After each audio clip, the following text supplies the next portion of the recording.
Hello and welcome to The Deep List by Oratoria, a podcast that focuses on indie authors published by small presses and independent publishers, self-published authors, and indie booksellers. Hello and welcome to the Deep List podcast by Oratoria. I'm Amrita and today we're chatting with author Rory, whose debut full-length collection of short stories titled Nothing Has Happened to You was published in July of this year by Lethal Press. I will leave all details and bio links on the podcast page.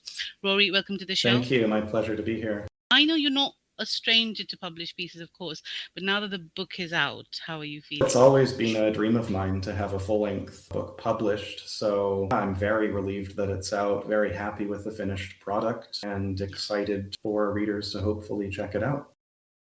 Brilliant, yeah. I'd also love to start with how you came into writing and the genres you write in most. Your work thematically covers eerie territory, which is territory that I love, and the uncanny and the unsettling, disarming, creepy. There's been so many descriptions of your work. Was it always horror that you wanted to write in, and did that start young or in adulthood? Well, I came to writing quite late, I would say, in my mid-20s, which I look back on as a regret of mine. I wish that I had begun much sooner, but I spent a very long time as an aspiring writer, somebody who talks a lot about writing, thinks a lot about writing, but doesn't actually get any writing done.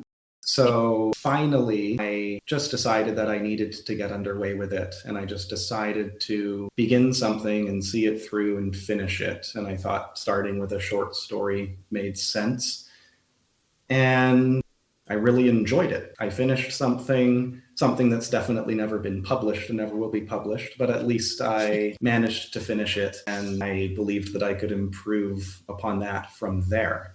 So once I got started, and yeah, even that very first story that I wrote was, I guess I would say, a horror story, or at least dark and supernatural and eerie, or at least that was its intent. And I was kind of surprised by that because I didn't grow up reading a lot of horror. I was always a very frightened child, afraid of the dark, afraid of everything, afraid of my own shadow. But at the same time, I've always been drawn to, I think, the dark sides of things. And even though I'm a very frightened, or at least I was a very frightened child, I'm probably still quite a frightened adult.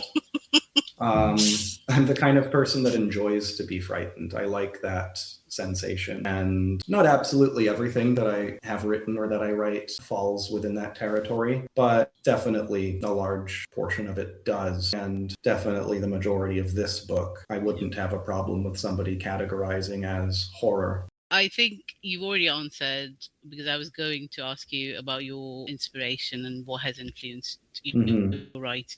But then you've said that you didn't actually grow up reading horror. But has that changed now? Do you read horror now after starting to write in it? Yeah, for sure.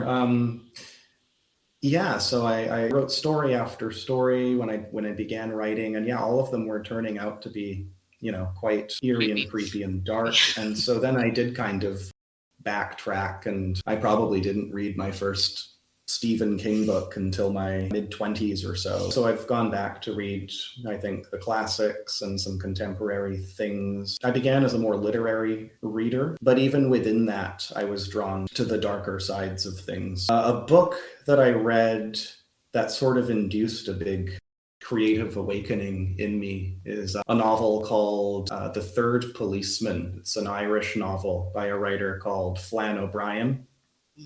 And I guess it's a horrifying book, but if you read it, I wouldn't call it a horror novel. It's a very, very strange book in its own way. I've described it to people as simultaneously the most horrifying and hilarious book I've ever read. It's very funny, which kind of accentuates the horror. And I probably discovered that book in my early 20s. And I had certainly read books that impacted me deeply before then. But I remember finishing that one, and for whatever reason, it made me want to write something. I felt so moved by it that it made me think if I could ever manage to create something that make somebody else feel even a fraction of what I'm feeling now, then that would just be unbelievable. I've always remembered that feeling, and I try to always remember that feeling because I think that's still kind of a guiding light for me in my process. Excellent recommendation, by the way.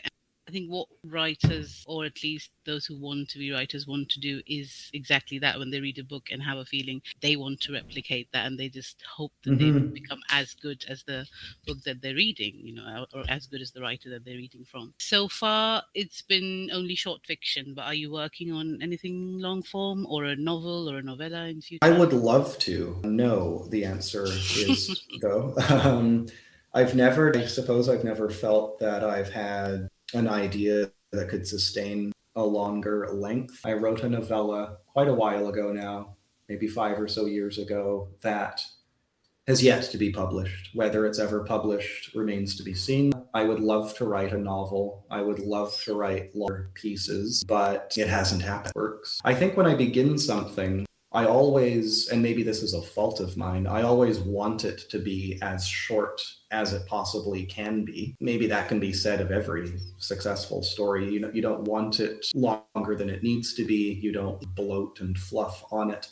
But I often try to begin my stories as very short, sort of flash pieces. Most people define flash fiction as 1,000 words or less, so 3 to 4 pages. I often try to really write the shortest story I possibly can, but hopefully it expands from there. Probably the average length of the stories in this book here would be 3,000 to 4,000 words. Yeah. But many of those began as an attempt to write an even shorter story than that. Yeah, that's fair. In the collection, what do you think made these particular stories belong together? Did you have a thought process behind it? I'm writing these stories just so they belong together, or did you pick from stuff that you already had? I think it began as the former. I mean, when I began to write stories that I thought worked, I thought were successful and managed to get published in journals and magazines or on podcasts, I very quickly began to envision a full-length collection. So quite shortly after writing some early stories of mine, I had already begun thinking of a full-length book. I mean, that was 7 or more years ago, and I wrote a great many stories since then that did not manage to make it into this collection. It isn't a linked collection, meaning the stories, each one is very standalone. You don't have to read one to understand the next. And yet, I hope that there seems to be a kind of dialogue running through the collection. There are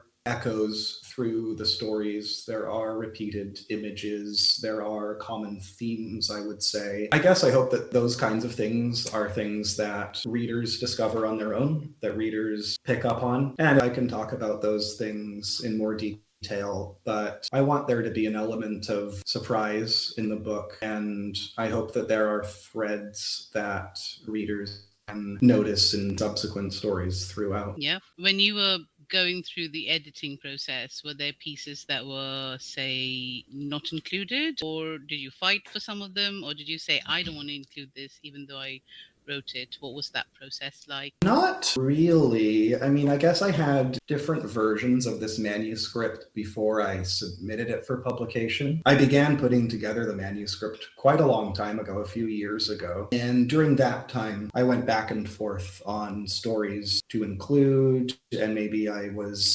very convinced that a story belonged in the collection that I later took out. And I thought a lot about the collection of the individual stories and how they fit together, and even the placement of them, the order that they appear in the book. But the actual editing process, that was mostly just tightening up each piece and getting each piece to be in the best place that it could be. In fact, no stories were omitted from the manuscript that I submitted, and I didn't try to add in any last minute either. Yeah, that's fair. Who came up with the title? Was that you? Interesting question, because the manuscript was actually submitted under a different title. And I'm going to choose not to share that because I'm still a little bit attached to the original title. It was a more overtly horror-sounding title. And my editor told me that he didn't really think it represented the collection very well for that reason. And I thought, oh my goodness, I've never thought about this book as anything else. I remember coming up with that title really early on, and I was quite attached to it. But then I just began looking through the book, and the book opens actually with an epigraph quote from this novel I mentioned, The Third Policeman by Flann O'Brien. The title I just lifted straight out of that passage from The Third Policeman, actually. And I think it's an evocative title. I'm actually glad that we made the change quite last minute. It gives the reader a sense of mystery that I think is appropriate at the beginning. Absolutely it does, yeah. And I think as authors, we get attached to titles really early, and then we're sort of reluctant to change it later. But yes, I think the title of the story is excellent. Yeah, absolutely. Thank you. You have narrated your creations a lot for lit mags and journals and podcasts. Do you enjoy that part of, narrating your stories? I love to read my stories aloud. I actually haven't narrated them for podcasts or journals. A number of my stories have been adapted on podcasts and performed by other voice actors, which I very much enjoy listening to. But I do often read my stories to friends, or we have friends over, or my wife or family members, and I do love to read them aloud. And I love to read short stories aloud in general. I think that it's just a great form for that. It's definitely part of my process. As I'm writing, I make sure that it sounds correct to be read aloud. Reading it aloud helps me along during my creative process, and I just love reading stories and being read to as well. Yeah. So absolutely. And I think that many of the podcasts that my stories have been featured on have been really, really well done. And I'm really happy with those as well, too.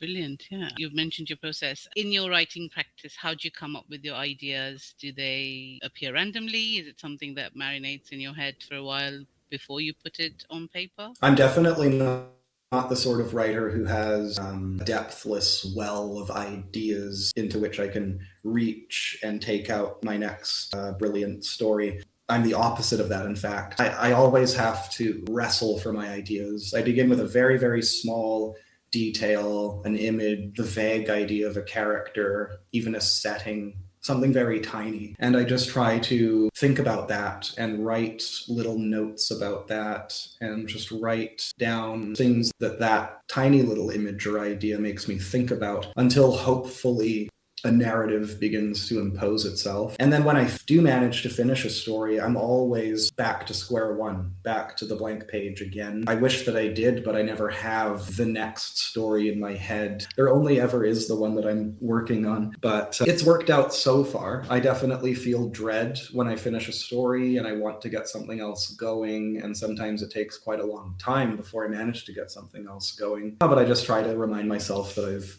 been in this position many times before, and it will work itself out. That's excellent, because I have the opposite problem. I don't know which one to concentrate on, and then I end up finishing none of them. So yeah. Oh no. Yeah, that's terrible. But yeah, the grass is always greener on the other side. Yes. Yeah.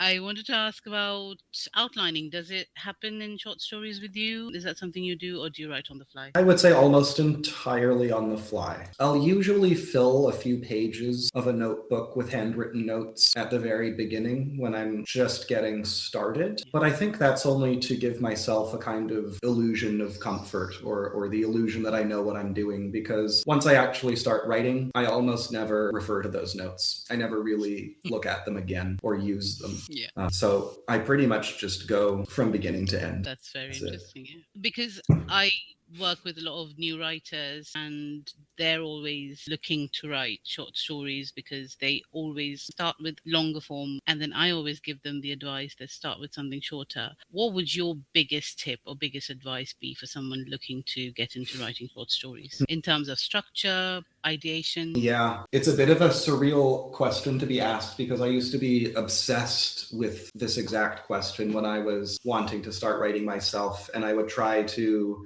find out what all of the writers I admired said about exactly this topic, because I guess I thought that there was some secret to the whole thing that I didn't know about, that, if only I could find out the correct piece of advice, then suddenly the whole world would open before me and I would be able to do it myself.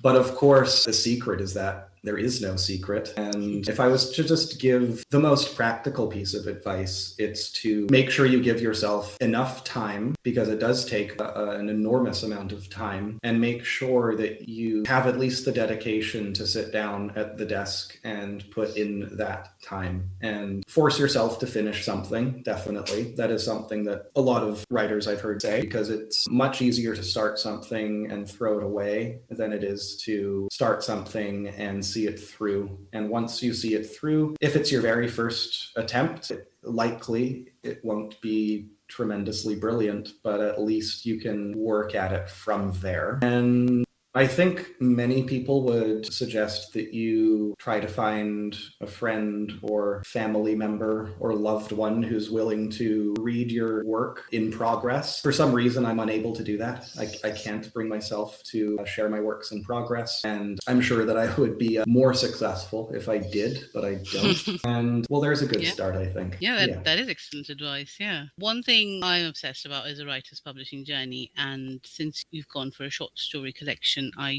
do not imagine there are too many, say, agents in trad publishing who are looking for that. There are some, I know, but what made you think of going for a small press, or did you try querying, or did you think at any point of self-publishing at all? Yeah, so I remember finishing the manuscript and just sending it around to wherever I could find was accepting manuscripts. You know, I was literally just Googling, and I didn't really have any connections. I've never had an agent. I don't really know very many other people who write themselves. I was just looking around on the internet for places taking submissions. And I have to say, this is probably almost certainly just blind luck. It happened quite quickly. I did get a few rejections, or I got places saying they didn't have room, or weren't interested. But quite quickly, my publisher, Letha Press, accepted it, picked it up, and it took a very long time from that moment. It was accepted about a year and a half ago, but that's just how long things often take in the world of indie publishing.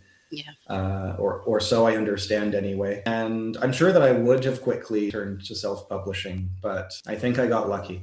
I do think there's quite a bit of luck involved. I've had authors tell me about how long it's taken with their small presses, and then I've had authors who said it just took about 3 months, which is, insane in trad publishing. So yeah, that's completely fair. What are you working on for your next offering? Yeah, I'm always tinkering away on something. I'm very slow. My process is very, very slow. Always has been, and I've finally come to peace with that. But I mentioned that the manuscript was accepted about a year and a half ago. So I've tried not to just twiddle my thumbs in all of that time. And I have written quite a handful of other stories. Some of them have been published in journals since then, anthologies, podcasts. I mean, it's certainly not yet enough for a second book. And I don't really want to be thinking about a second book when this just came out like 2 weeks ago. But I think I'm already working towards a second collection of stories. And who knows, if inspiration strikes and I begin writing a novel, then I'm happy to set all my stories aside and work on that. But I imagine that if I can manage to finish another book, it will be another collection of short stories. Brilliant. You're not big on social media, but you're not camera shy either. How has that helped or not helped? It's a bit of an odd question because I'm always stalking authors and it was impossible to stalk you. Are you planning to be a bit more out there in the near future? I do have a website, but I understand that's not social media. I only just got an Instagram account 10 minutes ago because I felt terrible that I wasn't really able to do anything at all in terms of advertising my book. So my wife helped me set up an Instagram account. I dislike social media. I won't lie about that. And I don't like the idea of having to maintain it. But I completely understand how helpful it is in this industry. And I wanted to do whatever small part I could play. I wanted to, spread the word about my book. So I was happy to do that. Will I endeavor to take a more active role? I'd like to say yes. Realistically, I'm not so sure. It's very easy for me to forget all about it, just stop thinking about it and not post there for several months at a time. We'll see. I guess all I can say is we'll see. Sounds like most authors, to be honest. And you've mentioned your Is that website, right? and it is absolutely yes. I mean, I think most authors just hate putting themselves out there or keeping up with social media, and it's sort of become so important for book marketing that they feel the pressure to do it. It doesn't come naturally to us at all. Thank you so much for talking with me today, Rory. I wish you all the very best with the book, and I look forward to your next offering. Wow, thank you so much for having me. This was fantastic. For those of you listening, I have been talking with author Rory Say, whose debut short story collection, Nothing Has Happened to You, is out now by Leith Press, and all details and information can be found on the podcast page on oratoria.substack.com. Episodes of The Deep List are released every Friday and are available on Spotify, Apple, Substack, YouTube, and YouTube Music. Thanks for listening.